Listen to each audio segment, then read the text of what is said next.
Bonjour à tous. Bienvenue à notre chaîne YouTube l'Expert.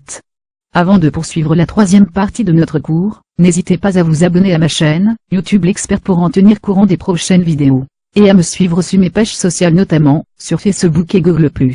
Chaque abonnement est un encouragement de plus pour nous. Alors dans cette troisième partie, je vais présenter la mise en page du site en procédant comme suit. 1. Structurer sa page. 2. Le modèle des boîtes. 3. La mise en page avec Flexbox. 5. Quelques autres techniques de mise en page. Nous approchons de plus en plus du but. Si nos pages web ne ressemblent pas encore tout à fait au site web que nous connaissons, c'est qu'il nous manque les connaissances nécessaires pour faire la mise en page. En général, une page web est constituée d'un en-tête, tout en haut, de menus de navigation, en haut ou sur les côtés, de différentes sections au centre et d'un pied de page, tout en bas. Dans ce chapitre, nous allons nous intéresser aux nouvelles balises HTML dédiées à la structuration du site. Ces balises ont été introduites par HTML5, elles n'existaient pas avant, et vont nous permettre de dire, ceci est mon en-tête, ceci est mon menu de navigation, etc. Pour le moment, nous n'allons pas encore faire de mise en page. Nous allons en fait préparer notre document HTML pour pouvoir découvrir la mise en page dans les prochains chapitres.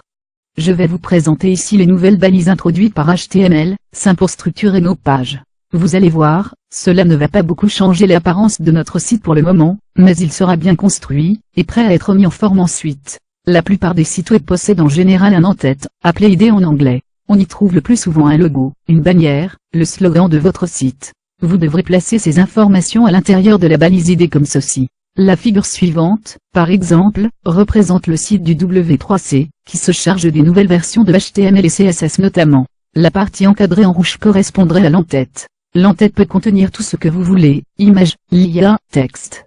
Il peut y avoir plusieurs en-têtes dans votre page. Si celle-ci est découpée en plusieurs sections, chaque section peut en effet avoir son propre ID.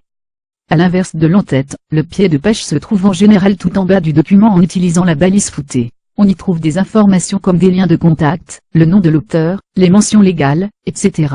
La figure suivante vous montre à quoi ressemble le pied de page du W3C. La balise 9 doit regrouper tous les principaux liens de navigation du site. Vous y placerez par exemple, le menu principal de votre site.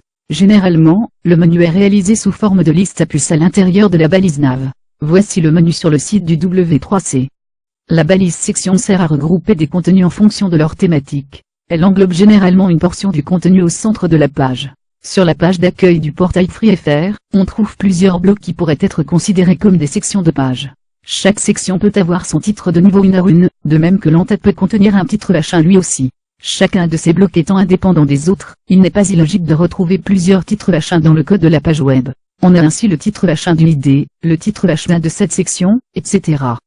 La balise Z est conçue pour contenir des informations complémentaires au document que l'on visualise. Ces informations sont généralement placées sur le côté, bien que ce ne soit pas une obligation. Il peut y avoir plusieurs blocs Z dans la page. Sur Wikipédia, par exemple, il est courant de voir à droite un bloc d'informations complémentaires à l'article que l'on visualise. Ainsi, sur la page présentant la planète Saturne, on trouve dans ce bloc les caractéristiques de la planète, dimension, masse, etc. La balise article sert à englober une portion généralement autonome de la page. C'est une partie de la page qui pourrait ainsi être reprise sur un autre site. C'est le cas par exemple des actualités, articles de journaux de blog. Par exemple, voici un article sur le monde. Cela fait beaucoup de nouvelles balises à retenir. Heureusement, je vous ai fait un petit schéma pour vous aider à retenir leur rôle. Essayons d'utiliser les balises que nous venons de découvrir pour structurer notre page web. Ce code reprend toutes les balises que nous venons de voir au sein d'une page web complète. Ce code peut vous aider à comprendre comment les balises doivent être agencées. Vous y reconnaissez un en-tête, un menu de navigation, un pied de page et, au centre, une section avec un article, et un bloc Z donnant des informations sur l'auteur de l'article. Si vous testez le résultat, vous verrez juste du texte noir sur fond blanc, figure suivante. C'est normal, il n'y a pas de CSS. Par contre, la page est bien structurée, ce qui va nous être utile pour la suite. Ces balises sont seulement là pour expliquer à l'ordinateur ceci est l'en-tête, ceci est mon pied de page, etc. Elles n'indiquent pas, contrairement à ce qu'on pourrait penser, où doit être placé le contenu. C'est le rôle du CSS, comme nous le verrons dans peu de temps maintenant. À l'heure actuelle, pour tout vous dire, ces balises ont encore assez peu d'utilité. On pourrait très bien utiliser des balises génériques div à la place pour englober les différentes portions de notre contenu. D'ailleurs, c'est comme cela qu'on faisait avant l'arrivée de ces nouvelles balises HTML5. Néanmoins, il est assez probable que, dans un futur proche, les ordinateurs commencent à tirer parti intelligemment de ces nouvelles balises. On peut imaginer par exemple, un navigateur qui choisisse d'afficher les liens de navigation nav de manière toujours visible. Quand l'ordinateur comprend la structure de la page, tout devient possible. Une page web peut être vue comme une succession et un empilement de boîtes, qu'on appelle blocs. La plupart des éléments vus au chapitre précédent sont des blocs, idées, articles, nav. Mais nous connaissions déjà d'autres blocs, les paragraphes, les titres. Dans ce chapitre, nous allons apprendre à manipuler ces blocs comme de véritables boîtes. Nous allons leur donner des dimensions, les agencer en jouant sur leur marge, mais aussi apprendre à gérer leur contenu pour éviter que le texte ne dépasse de ces blocs. Ce sont des notions fondamentales, dont nous allons avoir besoin pour mettre en page notre site web. Soyez attentifs. En HTML, la plupart des balises peuvent se ranger dans l'une ou l'autre de deux catégories. Les balises inline, c'est le cas par exemple des liens. Les balises blocs, c'est le cas par exemple des paragraphes. Comment je reconnais une balise inline d'une balise bloc? C'est en fait assez facile. Bloc, une balise de type bloc sur votre page web crée automatiquement un retour à la ligne avant et après. Il suffit d'imaginer tout simplement un bloc. Votre page web sera en fait constituée d'une série de blocs, les uns à la suite des autres. Mais vous verrez qu'en plus, il est possible de mettre un bloc à l'intérieur d'un autre, ce qui va augmenter considérablement nos possibilités pour créer le design de notre site. Inline, une balise de type inline se trouve obligatoirement à l'intérieur d'une balise bloc. Une balise inline ne crée pas de retour à la ligne, le texte qui se trouve à l'intérieur, s'écrit donc à la suite du texte précédent, sur la même ligne, c'est pour cela que l'on parle de balise en ligne. Afin de mieux vous aider à assimiler quelles balises sont inline et quelles balises sont blocs, voici un petit tableau dressant la liste de quelques balises courantes. Quelques exemples. Les balises blocs comme P, footer, H1, H2, article. Les balises inline comme EM, strong, mark, A, IMG. Ce tableau n'est pas complet, loin de là. Si vous voulez avoir la liste complète des balises qui existent et savoir si elles sont de type inline ou bloc, reportez-vous à l'annexe donnant la liste des balises HTML. Les dimensions. Nous allons ici travailler uniquement sur des balises de type bloc. Pour commencer, intéressons-nous à la taille des blocs. Contrairement à un inline, un bloc a des dimensions précises. Il possède une largeur et une hauteur. Ce qui fait, aux surprises, qu'on dispose de deux propriétés CSS. 8, c'est la largeur du bloc. À exprimer en pixels ou en pourcentage. 8, c'est la hauteur du bloc. Là encore, on l'exprime soit en pixels, soit en pourcentage. Par défaut, un bloc prend 100% de la largeur disponible.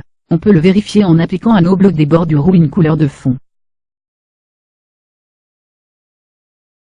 Maintenant, rajoutons un peu de CSS, afin de modifier la largeur des paragraphes. Le CSS suivant dit, je veux que tous mes paragraphes aient une largeur de 50%. Le résultat est visible maintenant. Les pourcentages seront utiles pour créer un design qui s'adapte automatiquement à la résolution d'écran du visiteur. On peut demander à ce qu'un bloc ait des dimensions minimales et maximales. C'est très pratique car cela nous permet de définir des dimensions limites, pour que notre site s'adapte aux différentes résolutions d'écran de nos visiteurs. Min8, largeur minimale. Min8, hauteur minimale. Max8, largeur maximale. Max8, hauteur maximale. Par exemple, on peut demander à ce que les paragraphes occupent 50% de la largeur, et exiger qu'ils fassent au moins 400 pixels de large dans tous les cas. Observez le résultat en modifiant la largeur de la fenêtre de votre navigateur. Vous allez voir que, si celle-ci est trop petite, le paragraphe se force à occuper au moins 400 pixels de largeur. Il faut savoir que tous les blocs possèdent des marges. Il existe deux types de marges. Les marges intérieures, les marges extérieures. Regardez bien le schéma qui se trouve dans cette figure.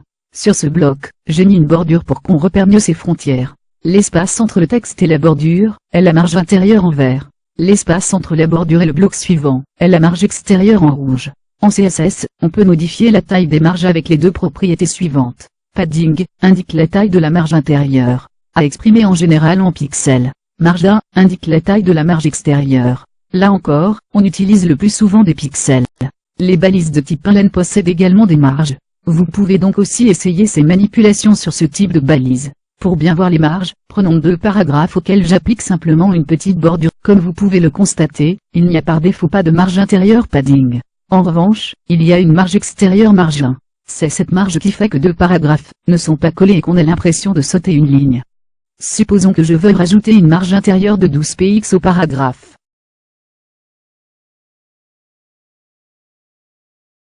Maintenant, je veux que mes paragraphes soient plus espacés entre eux. Je rajoute la propriété margin pour demander à ce qu'il y ait 50 pixels de marge entre deux paragraphes. Mais, une marge s'est rajoutée à gauche aussi. Et oui, margin comme padding d'ailleurs s'applique aux quatre côtés du bloc. Si vous voulez spécifier des marges différentes en haut, en bas, à gauche et à droite, il va falloir utiliser des propriétés plus précises. Le principe est le même que pour la propriété bordée, vous allez voir. En haut, à droite, à gauche, en bas. Et on recommence. L'idéal serait que vous reteniez les termes suivants en anglais. Top, haut, bottom, bas, left, gauche, right, droite. Ainsi, vous pouvez retrouver toutes les propriétés de tête. Je vais quand même vous faire la liste des propriétés pour margin et padding, histoire que vous soyez sûr que vous avez compris le principe. Voici la liste pour margin. Margin top, marge extérieure en haut. Margin bottom, marge extérieure en bas. Margin left, marge extérieure à gauche. Margin rect, marge extérieure à droite. Et la liste pour padding. Padding top, marge intérieure en haut. Padding bottom, marge intérieure en bas. Padding left, marge intérieure à gauche. Padding rect, marge intérieure à droite. Il y a d'autres façons de spécifier les marges avec les propriétés margin et padding. Par exemple, margin 2 pixels 0, 3 pixels 1 pixel, signifie 2 pixels de marge en haut, 0 pixel à droite. Le pixel est facultatif dans ce cas, 3 pixels en bas, 1 pixel à gauche. Autre notation raccourcie, margin 2 pixels 1 pixel, signifie 2 pixels de marge en haut et en bas, 1 pixel de marge à gauche et à droite. Centrer des blocs. Il est tout à fait possible de centrer des blocs. C'est même très pratique pour réaliser un design centré, quand on ne connaît pas la résolution du visiteur. Pour centrer, il faut respecter les règles suivantes. Donner une largeur au bloc avec la propriété width. Indiquez que vous voulez des marges extérieures automatiques, comme ceci, marge 1, auto. Essayons cette technique sur nos petits paragraphes, lignes 3 et 4. Et voici le résultat dans cette figure. Ainsi, le navigateur centre automatiquement nos paragraphes. Lorsqu'on commence à définir des dimensions précises pour nos blocs, comme on vient de le faire, il arrive qu'ils deviennent trop petits pour le texte qu'ils contiennent. Les propriétés CSS, que nous allons voir ici ont justement été créées pour contrôler les dépassements, et décider quoi faire si jamais cela devait arriver. Overflow, couper un bloc. Supposons que vous ayez un long paragraphe, et que vous vouliez qu'il fasse 250 pixels de large et 110 pixels de haut. Ajoutons-lui une bordure et remplissons-le de texte à ras-bord. Vous remarquez que le texte dépasse des limites du paragraphe. Vous avez demandé des dimensions précises, vous les avez eues. Mais le texte ne tient pas à l'intérieur d'un si petit bloc. Si vous voulez que le texte ne dépasse pas des limites du paragraphe, il va falloir utiliser la propriété Overflow. Voici les valeurs qu'elle peut accepter. Visible par défaut, si le texte dépasse les limites de taille, il reste visible et sort volontairement du bloc. Idem, si le texte dépasse les limites, il sera tout simplement coupé. On ne pourra pas voir tout le texte. Scroll. Là encore, le texte sera coupé s'il dépasse les limites. Sauf que cette fois, le navigateur mettra en place des barres de défilement, pour qu'on puisse lire l'ensemble du texte. C'est un peu comme un cadre à l'intérieur de la page. Auto, c'est le mode pilote automatique. En gros, c'est le navigateur qui décide de mettre ou non des barres de défilement, il n'en mettra que si c'est nécessaire. C'est la valeur que je conseille d'utiliser le plus souvent. Avec Overflow, idem, le texte est donc coupé, on ne peut pas voir la suite. Essayons maintenant Overflow Auto, avec le code CSS suivant. Des barres de défilement nous permettent maintenant de consulter le contenu qui n'était pas visible. Si vous devez placer un mot très long dans un bloc, qui ne tient pas dans la largeur, vous allez adorer WRAP. Cette propriété permet de forcer la césure des très longs mots, généralement des adresses un peu longues. La figure suivante représente ce que l'on peut avoir quand on écrit une URL un peu longue dans un bloc. L'ordinateur ne sait pas couper l'adresse car il n'y a ni espace, ni tiret. Il ne sait pas faire la césure. Avec le code suivant, la césure sera forcée dès que le texte risque de dépasser.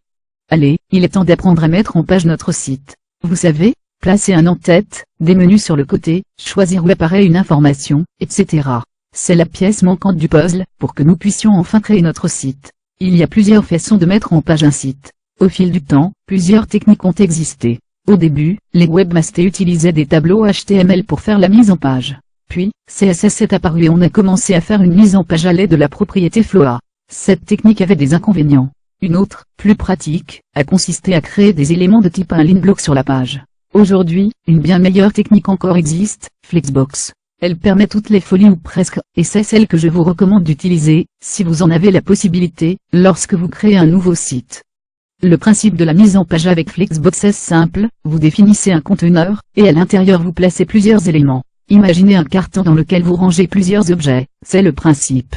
Sur une même page web, vous pouvez sans problème avoir plusieurs conteneurs, plusieurs cartons si vous préférez. Ce sera à vous d'en créer autant que nécessaire pour obtenir la mise en page que vous voulez. Commençons par étudier le fonctionnement d'un carton.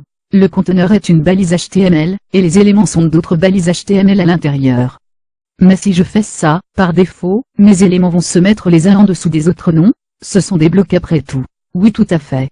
Si je mets une bordure au conteneur, une taille et une couleur de fond aux éléments, on va vite voir comment ils s'organisent. Rien de bien nouveau, c'est le comportement normal dont nous avons l'habitude. Découvrons maintenant Flexbox. Si je mets une seule propriété CSS, tout change. Cette propriété, c'est Flex, et je l'applique au conteneur, alors les blocs se placent par défaut côte à côte. Magique.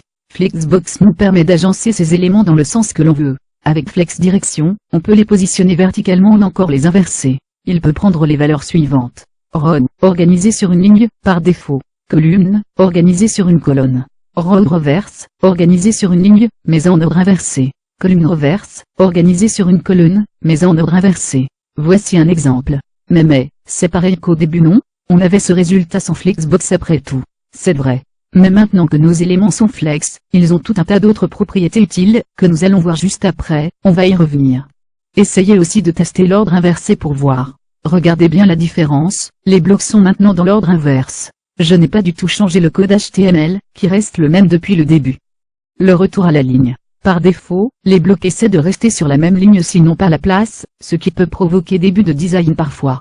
Si vous voulez, vous pouvez demander à ce que les blocs aillent à la ligne, lorsqu'ils n'ont plus la place avec FlexWrap qui peut prendre ces valeurs.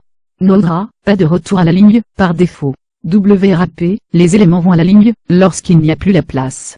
WRAP reverse, les éléments vont à la ligne, lorsqu'il n'y a plus la place en sens inverse. Voici un exemple. Voici l'effet que prennent les différentes valeurs sur une même illustration. Reprenons. Les éléments sont organisés soit horizontalement, par défaut, soit verticalement. Cela définit ce qu'on appelle l'axe principal. Il y a aussi un axe secondaire, cross-axis.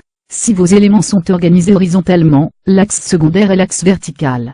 Si vos éléments sont organisés verticalement, l'axe secondaire est l'axe horizontal. Pourquoi je vous raconte ça? Parce que nous allons découvrir comment aligner nos éléments sur l'axe principal et sur l'axe secondaire. Aligner sur l'axe principal. Pour faire simple, partons sur des éléments organisés horizontalement, c'est le cas par défaut. Pour changer leur alignement, on va utiliser JustifiCount, qui peut prendre ces valeurs. FlexStar, aligné au début, par défaut. Flexant, aligné à la fin. Center, aligné au centre. Space between, les éléments sont étirés sur tout l'axe, il y a de l'espace entre eux. Space around, idem, les éléments sont étirés sur tout l'axe, mais il laisse aussi de l'espace sur les extrémités. Voici un exemple. Le mieux est encore de tester toutes les valeurs possibles pour voir ce que ça donne, vous pensez pas? Vous voyez comment les éléments s'alignent différemment selon les cas. Avec une simple propriété, on peut intelligemment agencer nos éléments comme on veut. Maintenant, voici ce qu'il faut bien comprendre, ça marche aussi si vos éléments sont dans une direction verticale. Dans ce cas, l'axe vertical devient l'axe principal, et JustifiCount s'applique aussi. Aligné sur l'axe secondaire. Comme je vous disais, si nos éléments sont placés dans une direction horizontale, ligne, l'axe secondaire est vertical. Et inversement, si nos éléments sont dans une direction verticale, colonne, l'axe secondaire est horizontal. Avec Align Item, nous pouvons changer leur alignement sur l'axe secondaire. Il peut prendre ces valeurs. Stretch, les éléments sont étirés sur tout l'axe, valeur par défaut. FlexStar, aligné au début. Flexant, aligné à la fin. Center, aligné au centre. Baseline, aligné sur la ligne de base, semblable à FlexStar. Pour ces exemples, nous allons partir du principe que nos éléments sont dans une direction horizontale, mais n'hésitez pas à tester aussi dans la direction verticale. Aligner un seul élément. Il est possible de faire une exception pour un seul des éléments sur l'axe secondaire avec Align Self. Et voici le résultat. Si vous avez plusieurs lignes dans votre Flexbox, vous pouvez choisir comment celles-ci seront réparties avec AlignCount. Cette propriété n'a aucun effet s'il n'y a qu'une seule ligne dans la Flexbox. Prenons donc un cas de figure où nous avons plusieurs lignes. Je vais rajouter des éléments. J'autorise mes éléments à aller à la ligne avec FlexWrap. Jusque-là, rien de vraiment nouveau. Voyons voir comment les lignes se répartissent différemment avec la nouvelle propriété, AlignCount que je voulais vous présenter. Elle peut prendre ces valeurs. FlexStar, les éléments sont placés au début. Flexant, les éléments sont placés à la fin. Center, les éléments sont placés au centre. Space between, les éléments sont séparés avec de l'espace entre eux. Space around, idem, mais il y a aussi de l'espace au début et à la fin. Stretch par défaut, les éléments s'étirent pour occuper tout l'espace. Voici ce que donnent les différentes valeurs. Sans changer le code HTML, nous pouvons modifier l'ordre des éléments en CSS grâce à la propriété ordre.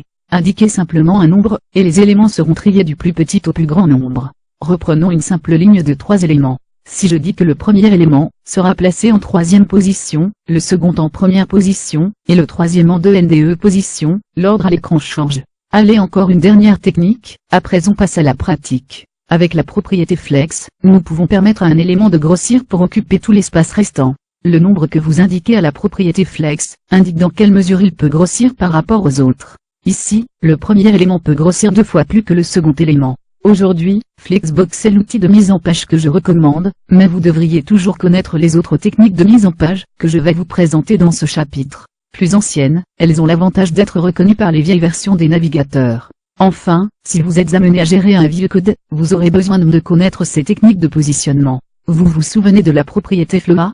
Nous l'avons utilisée pour faire flotter une image autour du texte. Il se trouve que cette propriété est aujourd'hui utilisée par la majorité des sites web pour faire la mise en page. En effet, si on veut placer son menu à gauche et le contenu de sa page à droite, c'est a priori un bon moyen. Je dis bien a priori car, à la base, cette propriété n'a pas été conçue pour faire la mise en page, et nous allons voir qu'elle a quelques petits défauts. Reprenons le code HTML structuré que nous avons réalisé il y a quelques chapitres. Je rappelle que, sans CSS, la mise en page ressemble à la figure suivante. Nous allons essayer de placer le menu à gauche, et le reste du texte à droite. Pour cela, nous allons faire flotter le menu à gauche, et laisser le reste du texte se placer à sa droite. Nous voulons que le menu occupe 150 pixels de large. Nous allons aussi rajouter une bordure noire autour du menu, et une bordure bleue autour du corps, à la balise section pour bien les distinguer. Voici le résultat à la figure suivante. Ce n'est pas encore tout à fait cela. Il y a 2 défauts, mis à part le fait que c'est encore bien moche. Le texte du corps de la page touche la bordure du menu. Il manque une petite marge. Plus embêtant encore, la suite du texte passe sous le menu. On veut bien que le pied de page, Copyright Zorzor, soit placé en bas sous le menu, mais, par contre, on aimerait que tout le corps de page soit constitué d'un seul bloc placé à droite. Pour résoudre ces 2 problèmes d'un seul coup, il faut ajouter une marge extérieure à gauche de notre analyse section, marge qui doit être par ailleurs supérieure à la largeur du menu. Si notre menu fait 150 px, nous allons par exemple donner une marge extérieure gauche de 170 px à notre section de page, ici à la ligne 10. Voilà, le contenu de la page est maintenant correctement aligné. Transformez vos éléments avec Display. Je vais vous apprendre ici à modifier les lois du CSS. Accrochez-vous. Il existe en CSS une propriété très puissante, Display. Elle est capable de transformer n'importe quel élément de votre page d'un type vers un autre. Avec cette propriété magique, je peux par exemple imposer à mes liens, originellement de type inline, d'apparaître sous forme de blocs. À ce moment-là, les liens vont se positionner les uns en dessous des autres, comme des blocs normaux, et il devient possible de modifier leur dimension. Voici quelques-unes des principales valeurs que peut prendre la propriété Display en CSS, il y en a encore d'autres. On peut donc décider de masquer complètement un élément de la page avec cette propriété. Par exemple, si je veux masquer les éléments qui ont la classe secret, je vais écrire ceci. Les manipulations que demande le positionnement flottant se révèlent parfois un peu délicates sur des sites complexes. Dès qu'il y a un peu plus qu'un simple menu à mettre en page, on risque d'avoir à recourir à des cléars, bots, qui complexifient rapidement le code de la page. Une meilleure technique consiste à transformer vos éléments en inline block avec la propriété Display. Quelques petits rappels sur les éléments de type inline block. Ils se positionnent les uns à côté des autres, exactement ce qu'on veut pour placer notre menu et le corps de notre page. On peut leur donner des dimensions précises, là encore, exactement ce qu'on veut. Nous allons transformer en inline block les 2 éléments que nous voulons placer côte à côte, le menu de navigation et la section du centre de la page. Ce qui nous donne ce résultat. Ce n'est pas tout à fait ce qu'on voulait. Et en fait, c'est normal, les éléments inline block se positionnent sur une même ligne de base, appelée baseline, en bas. Heureusement, le fait d'avoir transformé les éléments en inline block nous permet d'utiliser une nouvelle propriété, normalement réservée au tableau, vertical align. Cette propriété permet de modifier l'alignement vertical des éléments. Voici quelques-unes des valeurs possibles pour cette propriété. Baseline, aligne de la base de l'élément avec celle de l'élément par défaut. Top, aligne en haut. Middle, centre verticalement. Bottom, aligne en bas. Valeur en pixels ou en pourcentage, aligne à une certaine distance de la ligne de base, baseline. Il ne nous reste plus qu'à aligner nos éléments en haut, ligne 6 et 13, et le tour est joué. Et voilà. Pas besoin de s'embêter avec les marges, aucun risque que le texte passe sous le menu. Bref, c'est parfait. Il existe d'autres techniques un peu particulières permettant de positionner avec précision des éléments sur la page. Le positionnement absolu, il nous permet de placer un élément n'importe où sur la page, en haut à gauche, en bas à droite, tout au centre, etc. Le positionnement fixe, identique au positionnement absolu mais, cette fois, l'élément reste toujours visible, même si on descend plus bas dans la page. C'est un peu le même principe que background attachment, fixed, si vous vous en souvenez encore. Le positionnement relatif permet de décaler l'élément par rapport à sa position normale. Il faut d'abord faire son choix entre les trois modes de positionnement disponibles. Pour cela, on utilise la propriété CSS position à laquelle on donne une de ses valeurs. Absolute, positionnement absolu. Fixed, positionnement fixe. Relative, positionnement relatif. Nous allons étudier un à un chacun de ces positionnements. Le positionnement absolu permet de placer un élément, réellement, n'importe où sur la page. Pour effectuer un positionnement absolu, on doit écrire. Mais cela ne suffit pas. On a dit qu'on voulait un positionnement absolu, mais encore faut-il dire où l'on veut que le bloc soit positionné sur la page. Pour ce faire, on va utiliser 4 propriétés CSS. Left, position par rapport à la gauche de la page. Right, position par rapport à la droite de la page. Top, position par rapport au haut de la page. Bottom, position par rapport au bas de la page. On peut leur donner une valeur en pixels, comme 14px, ou bien une valeur en pourcentage, comme 50%. Si ce n'est pas très clair pour certains d'entre vous, la figure suivante devrait vous aider à comprendre. Avec cela, vous devriez être capable de positionner correctement votre bloc. Il faut donc utiliser la propriété position, et au moins une des 4 propriétés ci-dessus, top, left, right ou bottom. Si on écrit par exemple, cela signifie que le bloc doit être positionné tout en bas à droite, 0 pixels par rapport à la droite de la page, 0 par rapport au bas de la page.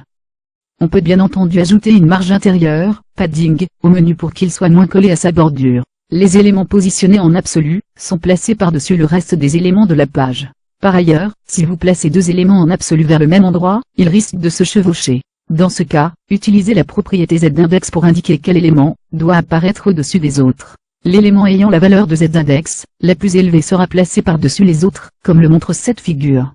Le positionnement fixe. Le principe est exactement le même que pour le positionnement absolu sauf que, cette fois, le bloc reste fixe à sa position, même si on descend plus bas dans la page. Essayez d'observer le résultat, vous verrez que le menu reste dans le cap présent affiché en bas à droite, même si on descend plus bas dans la page.